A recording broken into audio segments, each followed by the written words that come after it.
Hello guys, I am Ramu Kuswa. I teach you for class 12th English stories, Deep Water, and Flamingo chapter 3rd, Deep Water, and written by William Douglas. And William Douglas say that in these stories, and William Douglas about the uh, journey of overcoming fear of water. उन्होंने जो story लिखी है deep water, वो एक William Douglas की एक book है, man and mountains. उसमें से एक छोटा सा पार्ट है ये डीप वाटर, ठीक है। तो इसमें जो लेखक है अपने विलियम डगलस, वो इस कहानी में बताते हैं कि जो उन्हें पानी के प्रति एक भय था, डर था गहरा सा, तो उन्होंने इसको दूर कैसे किया, तो उन्होंने इस कहानी में बताया है। और लेखक फिर हमें इस पानी के गहरे डर पर कैसे काबू पाता है यह बताया। फिर इसमें हमें पता चलेगा कि इसमें लेखक है वह दो बहुत ही भयानक घटनाओं के बाद पानी का डर विकसित होता है। उसके बाद मतलब उसे दो घटना होती है उसके साथ, लेखक के साथ, जिसमें पहली घटना वह 4 साल का होता है। जिसमें पहली घटना वह कितने साल का होता है, 4 साल का होता है। जब वह अपने पिता के साथ कैलिफोर्निया घूमने जाता है, तब वह एक समुद्र तट पर जाता है, तो वहाँ एक लहर उसे नीचे गिरा देती है और उसके ऊपर वो बह जाती, तो फिर उसे पानी से डर लगने लगता है। और दूसरा उसका कारण है, दूसरी उसकी घटना है जब वो स्विमिंग पूल में जाता है। याकिमा स्विमिंग पूल है, उसमें जाता है जब वो एक 18 साल का बच्चा आता है और उसको स्विमिंग पूल में ढकेल देता है। और जब वो शायद विलियम डगलस की एज 10 या ईयर ओल्ड होती है, तब उसके साथ ये दूसरी घटना होती है। और पहली घटना वह अपना राइटर 4 साल का होता है, और दूसरी घटना में वह शायद 10 या 11 साल का होता है, ठीक है।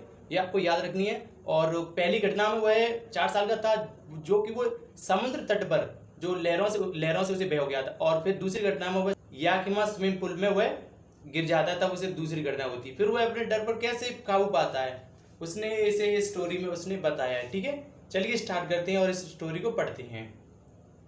तो जैसे यहाँ पर हमने चैप्टर का नाम लिखा हुआ है डीप वाटर। तो डीप वाटर का मतलब होता है गहरा पानी, ठीक। तो सबसे पहले हम ऑथर के बारे में पढ़ लेते हैं, विलियम डगलस के बारे में।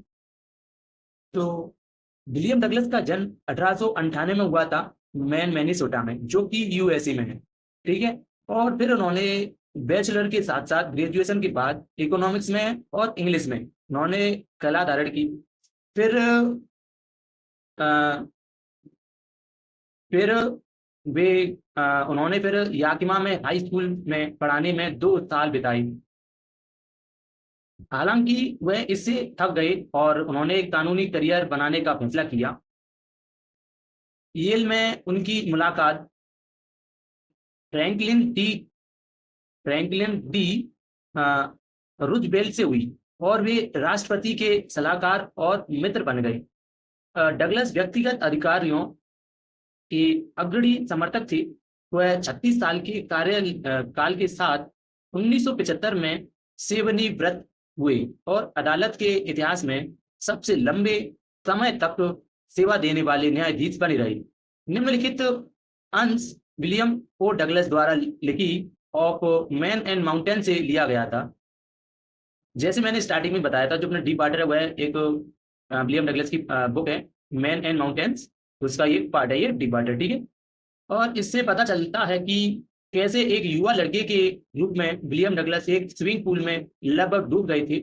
इस निबंध में वह पानी के प्रति अपने डर के बारे में बात करते हैं और उसके बाद अधिकार उन्होंने इस पर कैसे काबू पाया। ध्यान दें कि कैसे चैन के आत्मकथात्मक भाव का उपयोग डर के बारे में उनकी चर्चा का समर्थन करने के लिए किया जाता है। तो अब यहाँ से अपना चैप्टर स्टार्ट होता है, ठीक है। यह तब हुआ था जब मैं 10 या 11 साल का था। मैंने तैरना सीखने का निश्चय कर लिया था। YMCA में एक पुल था याकिमा में, जिसने बिल्कुल अवसर प्रदान किया। याकिमा नदी विश्वासघाती थी। माँ लगातार इसके प्रति सचेत करती रहती और नदी में डूबने वाले प्रत्येक व्यक्ति का विवरण मेरे मन में ताजा रखती रही। लेकिन YMCA पुल सुरक्षित था। उतले सिरे पर यह केवल 2 या 3 फीट गहरा था, और जबकि दूसरी ओर 9 फीट गहरा था। गिरावट धीरे धीरे थी। मुझे पानी के पंखों का एक जोड़ा मिला और मैं तालाब के पास गया। मुझे चलने से नफरत थी। तो यहाँ पर देखिए, जैसे यहाँ पर ये नदी है अपनी, ये अपनी कौन सी है, याकिमा रिवर है, याकिमा। इसको एक बार आप देख लेना, ठीक है। तो और इस बॉक्स में क्या लिखा हुआ है कि याकिमा नदी पूर्वी वांशीगटन संयुक्त राज्य अमेरिका में कोलंबिया नदी की एक सहायक नदी है। राज्य का नाम स्वदेशी याकिमा लोगों के नाम पर रखा गया है, और ये अपनी नदी है याकिमा। फिर नेक्स्ट पेज पर क्या लिखा हुआ है कि इसमें नग्न हो जाओ और अपनी टांगें दिखाओ, लेकिन मैंने अपने अहंकार पर काबू पा लिया और ऐसा किया। हालांकि शुरू से ही जब मैं पानी में था तो मुझे पानी की से घृणा होने लगी थी। वह तब शुरू हुआ जब मैं 3 या 4 साल का था और मेरे पिता मुझे कैलिफोर्निया में समुद्र तट पर ले गए, और वह और मैं समुद्र की लहरों पर एक साथ खड़े थे। मैं उसे लिपटा रहा, फिर भी लहरों ने मुझे गिरा दिया और मेरे ऊपर बह गई। मुझे पानी में दफनाया गया, मेरी सांसें थम गई, मैं भयभीत था। पिता हंसे, लेकिन लहरों की प्रबल शक्ति से मेरे हृदय में भय था।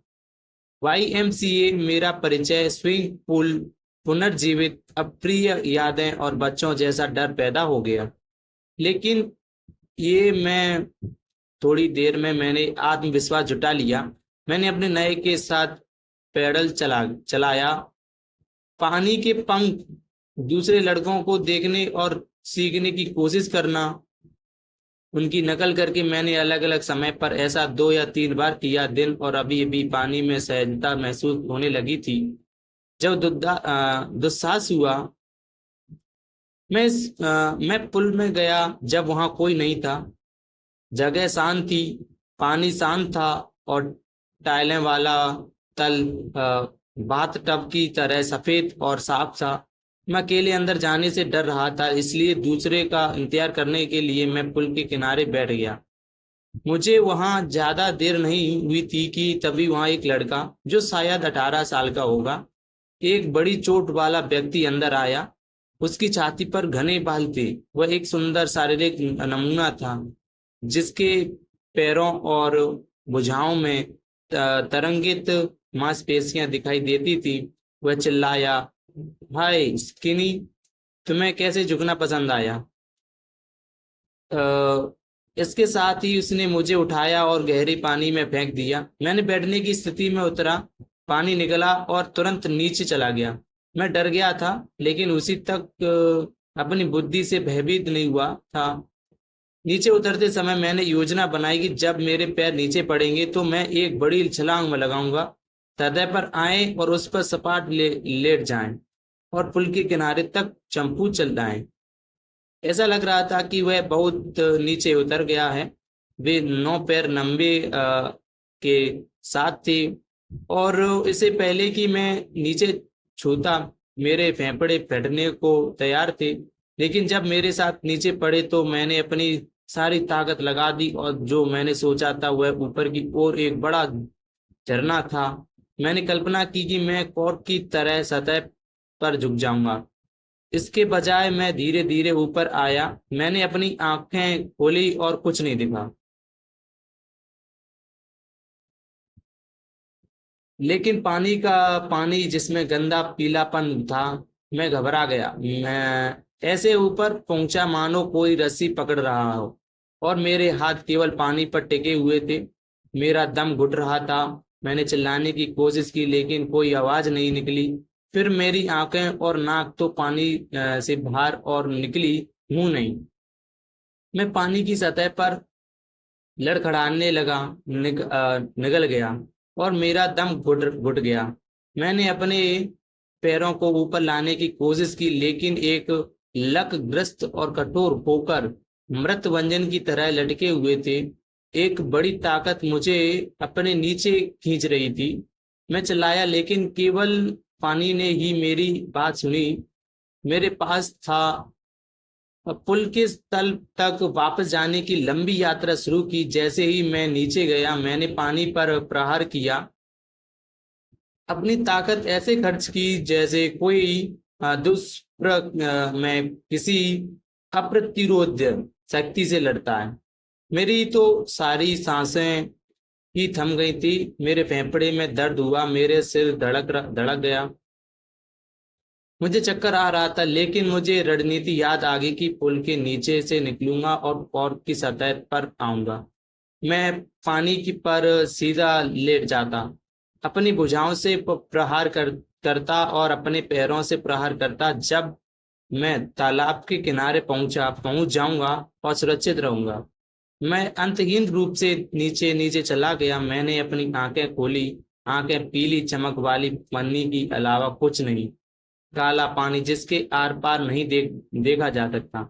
और फिर सरासर घोर आतंक ने मुझे जकड़ लिया, और वह आतंक कोई समझ नहीं जानता, आतंक जो कोई नियंत्रण नहीं जानता, आतंक जिसने कोई भी नहीं समझ सकता, अनुभव ना किया हो। या मैं पानी के अंदर चिल्ला रहा था, मैं पानी के नीचे लकवाग्रस्त हो गया था, कठोर भय से कठोर, यहाँ तक कि चीजों भी मेरे गले में थी जमा हुआ। केवल मेरे दिल ने और मेरे सिर में तेज आवाज ने यह कहा कि मैं अभी भी जीवित था। और फिर आतंक के बीच में तर्क का स्पर्श आया। जब मैं नीचे गिरूं तो मुझे कूदना याद रखना चाहिए। आखिरकार मुझे अपने नीचे टाइलें महसूस हुई, मेरे पैर की उंगलियां इस तरह आगे बढ़ी मानो उन्हें पकड़ लूं। मेरे वापस जो कुछ भी था मैं उसके साथ कूद पड़ा, लेकिन छलांग से कोई फर्क नहीं पड़ा, पानी अभी भी मेरे आसपास था। मैंने रस्सियों सीढ़ियों पानी के पंखों की तलाश की, पानी के अलावा कुछ नहीं। पीले पानी के ढेर ने मुझे थाम लिया। बिजली की तीव्र आवेश की तरह भयंकर आतंक ने मुझ पर और भी गहरा पकड़ बना ली। मैं कांप उठा और डर से कांप उठा। मेरे हाथ नहीं हिलेंगे, मेरे पैर नहीं हिलेंगे। मैंने मदद के लिए माँ को बुलाने की कोशिश की, पर कुछ नहीं हुआ, कुछ नहीं हुआ। और फिर अजीब तरह से प्रकाश था, मैं भयानक पीले पानी से बाहर आ रहा था। कम से कम मेरी नजर तो थी, मेरी नाक भी लगभग बाहर थी। फिर मैंने तीसरी बार नीचे उतरना शुरू किया। मैंने हवा पानी पानी मिला, पीली रोशनी बुझ रही थी और सारा प्रयास बंद हो गया। मैंने आराम किया, यहाँ तक कि मेरे पैर भी ढीले पड़ गए और मेरे मस्तिष्क पर एक अंधकार छा गया। इसे डर मिटा दिया इसने डर मिटा दिया। मैंने आतंक का सफाया कर दिया। अब कोई घबराहट नहीं थी, यह शांत और शांतिपूर्ण था, डरने की कोई बात नहीं। यह अच्छा है, नींदा होना, सो जाना, कूदने की कोई जरूरत नहीं, कूदने के लिए बहुत थका हुआ होना, इससे धीरे से ले जाना अच्छा है। अंतरिक्ष में तैरना, मेरे चारों ओर कोमल बाहें, माँ की तरह कोमल बाहें। अब मुझे जाना चाहिए। मैं विस्मृति की ओर बढ़ गया और जीवन का पर्दा गिर गया। अगली बार मुझे याद आया कि मैं पुल के किनारे पेट के बल लेटा हुआ था और उल्टी कर रहा था। जिसने आदमी ने मुझे अंदर फेंका था वह कह रहा था कि लेकिन मैं केवल बेवकूफ बना रहा था। किसी ने कहा बच्चा लगभग मर गया, अब ठीक हो जाओ, चलो उसे लॉकर रूम में ले जाएं। कई घंटों के बाद मैं घर चला गया। मैं कमजोर था और कांप रहा था। जब मैं अपने बिस्तर पर लेट गया तो मैं कांप उठा और रोने लगा। मैं उस रात खाना नहीं खा सका। कई दिनों तक तो मेरे दिल में एक डर सताता रहा। थोड़ी सी भी मेहनत मुझे परेशान कर देती थी।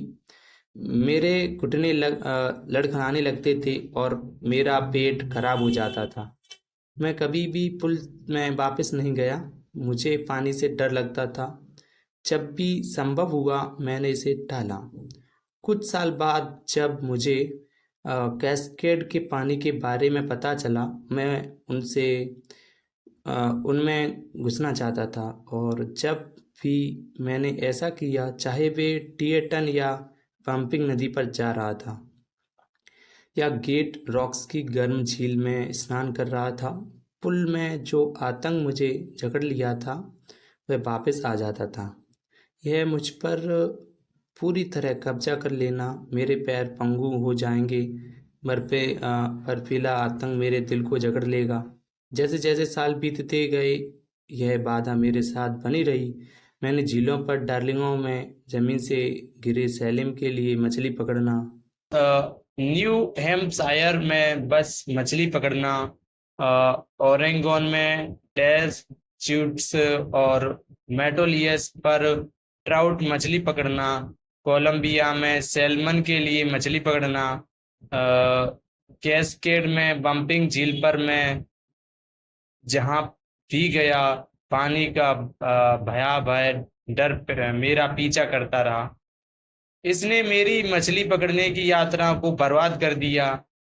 मुझे कैनोइंग, नौकायन और तैराकी के आनंद से वंचित कर दिया। इस डर पर काबू पाने के लिए मैंने हर तरीका अपनाया जो मुझे पता था, लेकिन इसने मुझे मजबूर से अपनी पकड़ में जकड़ रखा था। आखिरकार एक अक्टूबर को मैंने एक प्रशिक्षक की मदद लेने और तैरना सीखने का फैसला किया। मैं एक पुल में गया और सप्ताह में 5 दिन प्रत्येक दिन 1 घंटा अभ्यास किया। प्रशिक्षक ने मेरे चारों ओर एक बेल्ट लगा दी।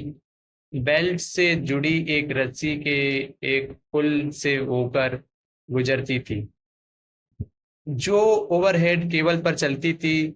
उसने रस्सी के सिरे को पकड़ लिया और हम घंटे दर घंटे, दिन भर दिन, सप्ताह दर सप्ताह अगले पिछले पुल के पार आगे पीछे चलते रहे। पुल के पार प्रत्येक यात्रा पर थोड़ी सी घबराहट ने मुझे जकड़ लिया। हर बार जब प्रशिक्षक रस्सी पर अपनी पकड़ ढीली करता और मैं रस्सी के नीचे चला जाता तो कुछ पुराना डर लौट आता था। मेरे पैर ठिठक जाते। तनाव कम होने में 3 महीना लग गए। फिर उन्होंने मुझे अपना चेहरा पानी के नीचे रखना और सांस छोड़ना और पानी नाक ऊपर उठाना और सांस लेना सिखाया। मैंने यह अभ्यास सैकड़ों बार दोहराया। धीरे धीरे मैंने इसका कुछ हिस्सा बहाया। जब मेरा सिर पानी के अंदर चला गया तो मुझे घबराहट होने लगी। इसके बाद उन्होंने मुझे पुल के किनारे पकड़ लिया और पैरों से लात मारी। कई हफ्तों तक मैंने बस यही किया। तो पहले तो मेरे पैरों ने काम करने से इनकार कर दिया, परंतु वे धीरे धीरे शिथिल हो गई और अंत में उन्होंने आदेश दे सका। इस प्रकार टुकड़े टुकड़े करके उसने एक तैराक का निर्माण किया और जब उसने प्रत्येक टुकड़े को पूर्ण कर लिया तो उसने उन्हें एक साथ मिलाकर एक एकत्रित इकाई बना दिया। अप्रैल में उन्होंने कहा, जब आप तैर सकते हैं तो गोता और पुल की लंबाई तक तैर फॉल स्ट्रोक्स। मैंने किया। प्रशिक्षक समाप्त हो गया था लेकिन मैं खत्म नहीं हुआ था। मैं जब भी सोचता था कि जब मैं पुल में अकेला होता था तो क्या मैं आतंकित हो जाता। मैं इसे करने की कोशिश की। मैं लंबाई और ऊपर नीचे तैरता हूँ, पुराने आतंक के छोटे छोटे अवशेष लौट आएंगे, लेकिन अब मैं वहां चढ़ा सकता हूँ और उस आतंक से कह सकता हूँ कि मुझे डराने की कोशिश कर रहे हैं ना, खैर यह आपके लिए है, देखो। और मैं पुल की दूसरी लंबाई तक चला जाऊंगा। यह जुलाई तक चलता रहा लेकिन मैं अभी भी संतुष्ट नहीं था। मुझे लेकिन नहीं था कि सारा आतंक चला गया। तो मैं झील पर गया। न्यू हैम्पशायर में वेंटवर्थ ट्रिक्स द्वीप पर एक गोदी से गोता लगाया और झील के पार स्टेम्स एक द्वीप तक 2 मील तैर कर पहुंचे। मैं crawl, breast stroke, side stroke और बैक स्ट्रोक में तैरती हूँ। केवल एक बार आतंक वापस आया। जब मैं झील के बीच में था मैंने अपना चेहरा नीचे किया और अथाह पानी के अलावा कुछ भी नहीं दिखा। पुरानी अनुभूति लघु रूप में लौट आई। मैंने हंसते हुए एक ठीक है मिस्टर टेरर, आपको क्या लगता है कि आप मेरे साथ क्या कर सकते हैं? वह भाग गया और मैं तैर गया। फिर भी मुझे से संदेश था। मेरे पहले अवसर पर मैं पश्चिम की ओर भागा। टिएटन से कॉनरॉड मीडोज तक गया। कॉनरॉड क्रीक ट्रेल से ग्लेशियर तक गया और वार्म लेक के किनारे पहुंचा। वार्म लेक के किनारे ऊंचे घास के मैदान में डेरा डाला। अगली सुबह मैंने कपड़े उतारे और झील में गोता लगाया और तैरकर दूसरे किनारे पर चला गया और वापस आया तो ठीक वैसे ही जैसे टैग और कॉल किया करता था। मैं खुशी से चिल्लाया और गिलबर्ट पीक ने प्रतिध्वनि लौटा दी। मैंने पानी के प्रति अपना डर पर विजय पा ली थी। इस अनुभव का मेरे लिए गहरा अर्थ था, क्योंकि केवल वे ही लोग इसकी सराहना कर सकते हैं जिन्होंने भयंकर आतंक को जाना है और उस पर विजय प्राप्त की है। मृत्यु में शांति के केवल मृत्यु के भय में ही आतंक होता है, जैसा कि रूजवेल्ट को पता चलता था जब उन्होंने कहा था कि हम केवल भय से ही डरना है। क्योंकि मेरे मरने की अनुभूति और उसके डर से पैदा होने वाले आतंक दोनों का अनुभव किया था, किसी तरह जीने की इच्छा तीव्र में बढ़ गई। आखिरकार मुझे मुक्ति महसूस, चलने और चोटियों पर चढ़ने और डर को किनारे करने के लिए स्वतंत्रता महसूस हुई। तो यहाँ पर अपना चैप्टर होता है समा। Thank you guys for watching my video. अभी तक आप मेरी वीडियो देख रहे हैं तो वेरी वेरी थैंक यू। और हाँ, आपको मेरा ये एक्सप्लेनेशन कैसा लगा कमेंट कर ज़रूर बताना है। एंड अभी तक आपने चैनल को सब्सक्राइब नहीं किया है तो चैनल को सब्सक्राइब ज़रूर कर लो। एंड यदि आपको कोई डाउट सेक्शन है, यदि कुछ डाउट्स वगैरह हैं तो मेरा कॉन्टैक्ट नंबर है 8463080112, ठीक है। तो इस पर आप मुझे कॉन्टैक्ट वगैरह भी कर सकते हैं। और आई होप आपने अभी तक तो चैनल को सब्सक्राइब कर दिया होगा। और हाँ, कमेंट कर ज़रूर बताना है कि आपको मेरा ये एक्सप्लेनेशन कैसा लगा। अच्छा लगा है तो कमेंट में ज़रूर बात करें और अपने दोस्तों को शेयर ज़रूर करें, ठीक है। चलिए अब मिलते हैं नेक्स्ट वीडियो में, अब नेक्स्ट चैप्टर के साथ इंग्लिश का ही आएगा अपना। और यदि आपको कुछ और दूसरी वीडियोस वगैरह चाहिए तो आप मुझे कमेंट वगैरह भी कर सकते हैं, ठीक है। चलिए मिलते हैं नेक्स्ट वीडियो में, तब तक के लिए बाय बाय।